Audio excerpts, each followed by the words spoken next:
about deadlifts, common mistakes made during deadlifts, and we're going to show you various deadlift variations. The deadlift is a powerhouse full body exercise that works many of the major muscle groups in your body to produce maximum levels of force. Those muscles include your glutes, hamstrings, erectors, lumbar, quadriceps, lats, rhomboids, adductors, or your inner thighs, traps, abdominal muscles including obliques, and your forearm, flexors and extenders.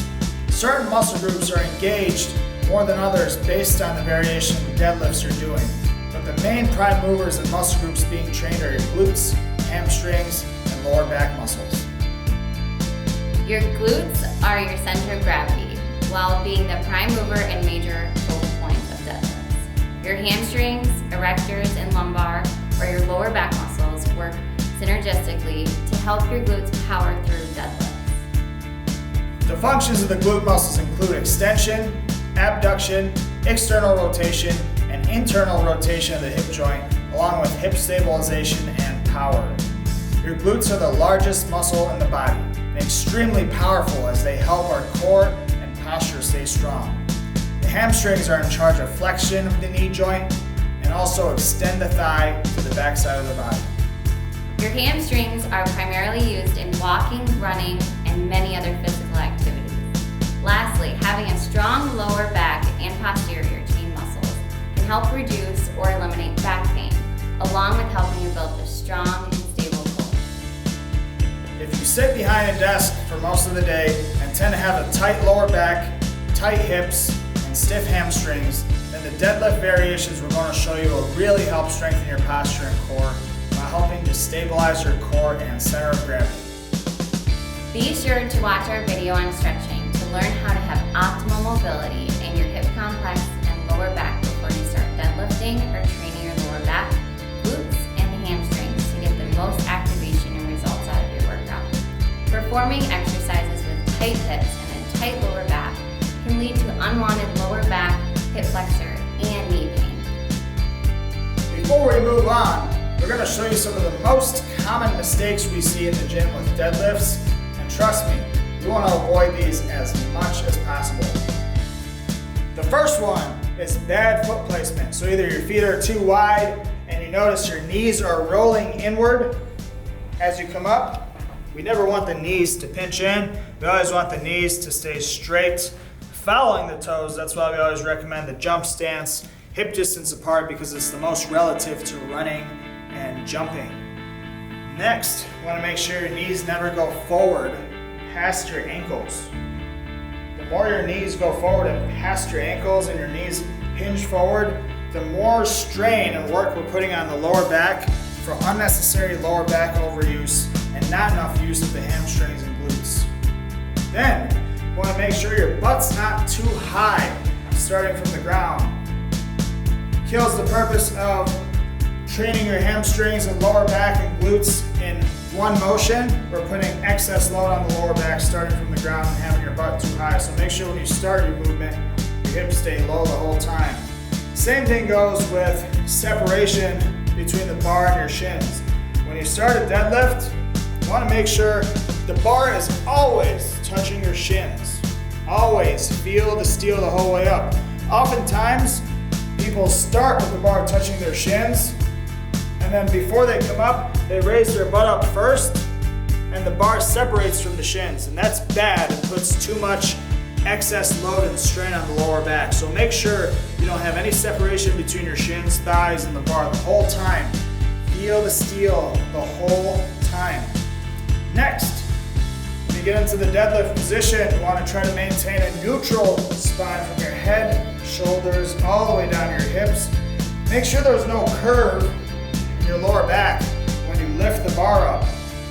That's going to allow you to hurt your back or spine in many ways that you don't want to. So make sure you extend your spine, hips back, knees back, head, shoulders, and hips neutral on a straight line.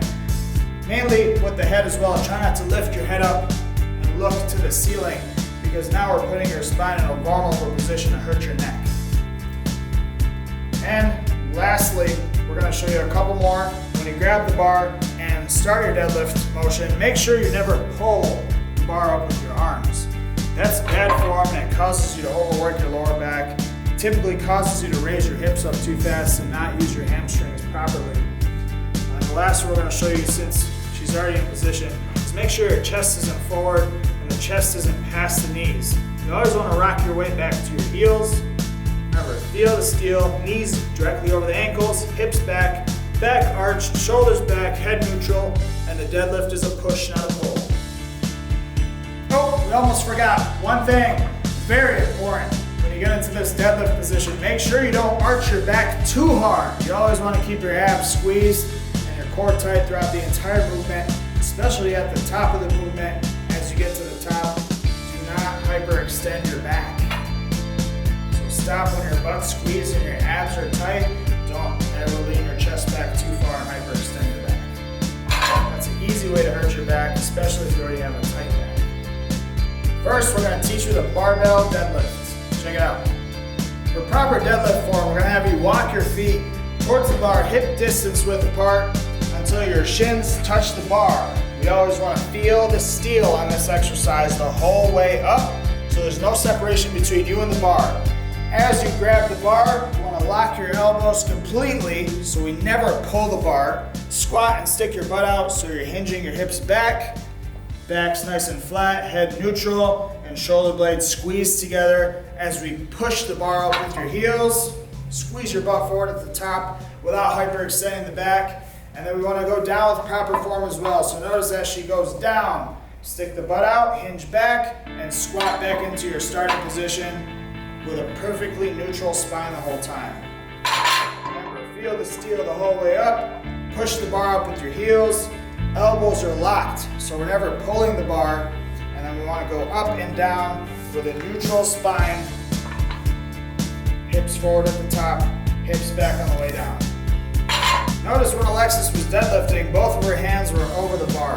As you get heavier in weight, you're welcome to use straps on the deadlift, or you can use a hook grip if you don't want to use straps, where one hand is over the bar and one hand is under the bar. Remember, we're never pulling the bar up with your arms, so this variation is great if you don't want the bar to roll out of your hands easily.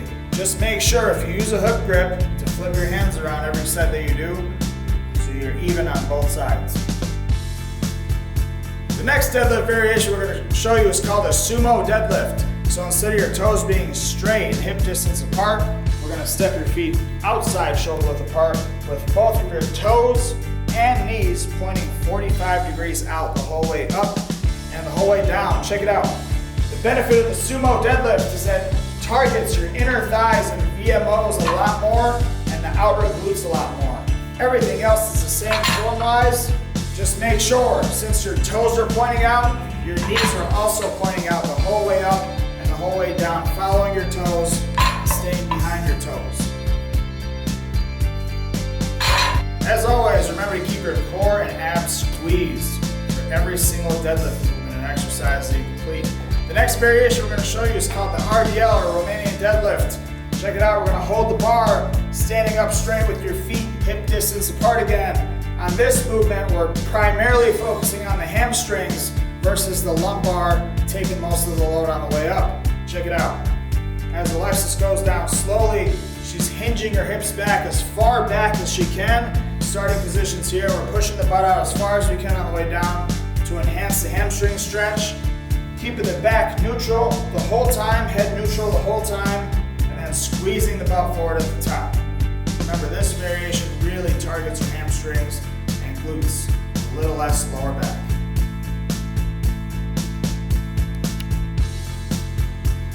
If you experience really tight hamstrings and you don't want to go down too far with your RDLs quite yet to hurt your back, you want to elevate your toes on this movement, and that'll shorten your range of motion and shorten your hamstrings right off the bat, so you don't have to go down as far to get the same deep stretch in your hamstrings on the way down, and we still want to squeeze your butt forward at the top. Everything else is the same form-wise, we're just elevating the toes to shorten the range of motion and to activate the hamstrings just a little bit faster. Remember, you can do RDLs with kettlebells, dumbbells, or a bar. The next deadlift variation, we're going to show you the straight leg deadlift. is amazing for mobility and corrective exercise for your hamstrings. Not so good for strength, so make sure you don't use heavy weights for this movement. Keep your knees completely straight, not locked, but soft locked, and then you want to hinge your hips back as far as you can behind you as you enhance your hamstring stretch still, and squeeze your butt forward on the way up. Remember, since your knees are straight on this movement, you're not going to be able to go as far down, but you're really going to feel an enhanced hamstring stretch on the way down. The next deadlift variation we're going to show you is called a snatch grip deadlift, resembling the Olympic lift, the snatch. So we're going to have a very wide grip on the bar, way wider than shoulder width apart. And the goal for this exercise is to recruit more of your upper back muscles, like your lats and rhomboids, to really help you squeeze your shoulder blades back with a wide grip going all the way up and down, building a wider, stronger, and thicker back.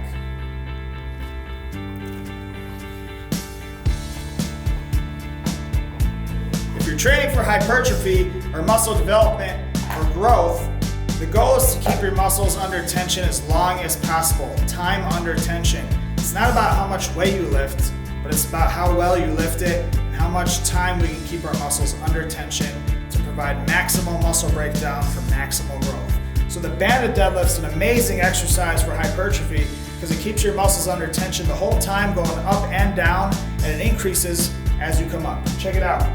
Once you wrap the band around the bar, we're going to step over the band, hip distance apart still. Lock the elbows, everything's the same from here. We're just going to feel the extra tension of the band as you come up past your knees. Release the bar slow, touch, and then once you come up past your knees, focus on the hip thrust to really activate your glutes, hamstrings, and lower back at the top.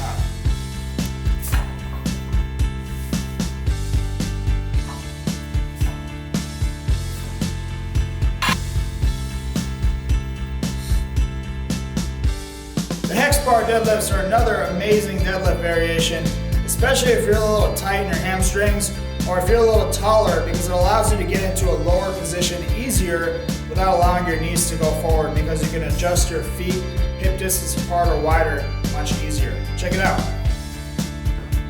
Step inside the cage, start with your feet hip distance apart, and if you need to, you can go a little wider. Always keep the arms straight, hinge back into your deadlift position. Squeeze your shoulder blades back, head neutral, drive the weight up with your heels.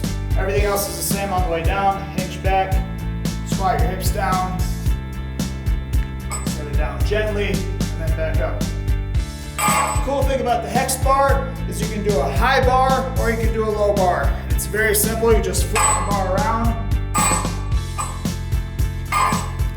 If you want to start from a lower position to work your hamstrings and lower back just a little bit more.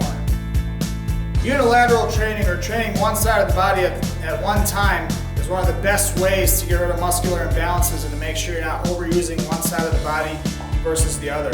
So the next variation we're going to show you is called a single leg RDL. You can use one weight or two weights. If you use one weight, you want to hold it in the opposite side of the leg that's on the ground.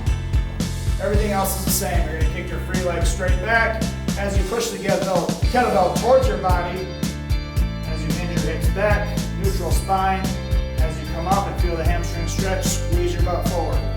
Hips back, stretch the hamstrings out, squeeze your butt forward at the top.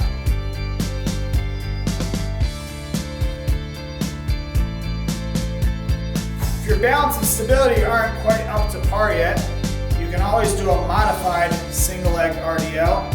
So we're going to step one foot back, still keeping most of the weight on the front foot's heel as you hinge your hips back and go down nice and slow until you feel a stretch in the front leg's hamstring, and then squeeze your butt forward at the top.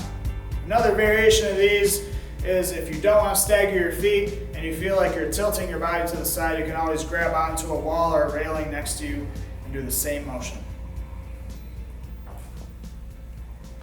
The deficit deadlift, or standing on a step while you deadlift, is an amazing movement for those of you who have trouble in the starting position of the deadlift, mainly because your lower back overpowers your hamstrings. So a great way to build the hamstrings and build that starting position up is to step on a step and just lower the weight slightly so you can really focus on your start. Check it out. I gotta reach extra low to the bar, so I gotta squat my hips just a little bit lower and hinge back just a little bit lower to get into an ideal position where the bar is touching my shins, pull the shoulders back, squeeze the butt forward, and we're gonna go extra low on the way down, making sure that the back stays neutral and flat before I come up.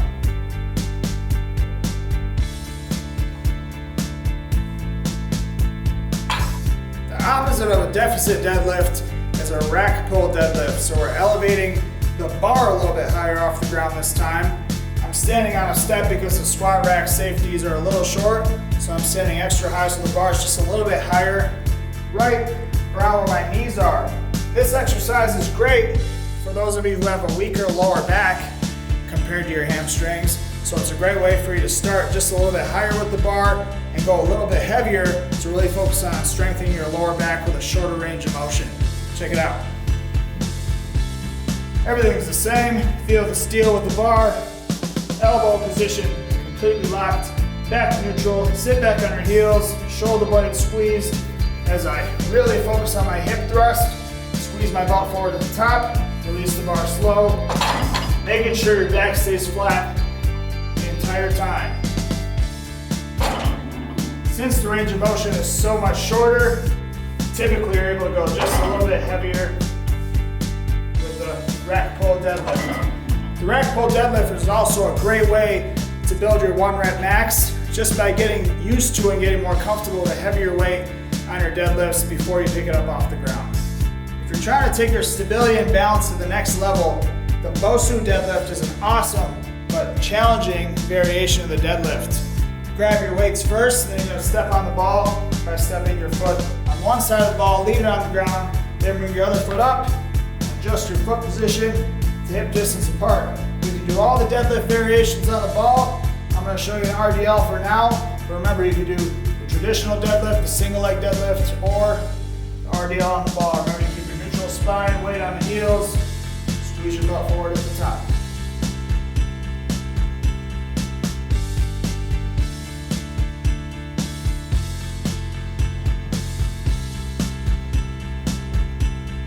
Step off the ball, lean the ball to one side of the ground, step your free leg behind. Lastly, we're going to show you a kettlebell swing. Although it's not a deadlift variation, it's training the same muscle groups in a way more explosive fashion with nearly identical form. Check it out. Start with your feet hip distance apart or just slightly wider if you need to make room for a larger kettlebell. Everything else is the same, starting with a hinge of the hips, very slight bend in the knees, similar to an RDL, and we're using your glutes to power the weight up eye level. Hips back on the way down until you feel a slight stretch in your hamstrings. Remember, we're not bending the knees too much. We're not allowing the knees to go forward at all. All of the work is being done by the hips. Your arms are just a guide.